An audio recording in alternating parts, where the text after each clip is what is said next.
अवकाळी पावसाने राज्यात शेतकऱ्यांचे मोठे नुकसान झाले। या शेतकऱ्यांना सरकारने नुकसान भरपाई द्यायला हवी अशी मागणी विधान परिषदेचे विरोधी पक्षनेते अंबादास दानवे यांनी केली आहे। दानवे यांनी आज नांदेडमध्ये पक्षांच्या कार्यकर्त्यांची बैठक घेतल्यानंतर पत्रकारांशी संवाद साधला।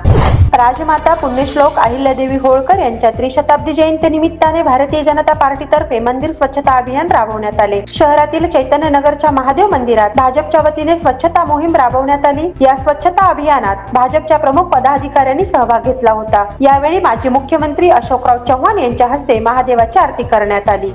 नांदेडच्या किनवट तालुक्यात शिवणी गावात बोगस सेंद्रिय खतांची विक्री करणाऱ्या टोळीला अटक केलाय। कृषी विभाग आणि पोलिसांनी संयुक्त कारवाई करत एका टेम्पोसह खतांचा साठा जप्त केलाय। या कारवाईत 14,64,000चा मुद्देमाल जप्त केलाय। गावोगावी जाऊन खतांसह औषधांची विक्री करणाऱ्या अशा टोळ्यांपासून शेतकऱ्यांनी सावध राहावे असे आवाहन कृषी विभागाने केले।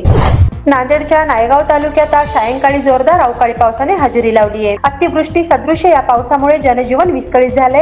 या पावसामुळे टाकळी फाटा ते शेळगाव गौरी या रस्त्याची दयनीय अवस्था झाली आहे। रस्त्यात असलेल्या मोठ्या खड्ड्यांमुळे रस्त्याला तळाचे स्वरूप प्राप्त झाले। या खड्ड्यांचा अंदाज येत नसल्याने अपघाताची शक्यता निर्माण झाली आहे। हिमायतनगर शहराला आज अवकाळी पावसाने झोडपून काढले। या पावसाने मुख्य बाजारपेठेतील नाल्या तुंबल्याने घाण पाणी रस्त्यावर आले। त्यामुळे हिमायतनगर शहरात आज सर्वच रस्त्यावर पाणी साचले होते। नमस्ते नांदेड, नमस्ते नांदेड, जीवा भावाचं नाव नमस्ते नांदेड, गरजे आपले नाव नमस्ते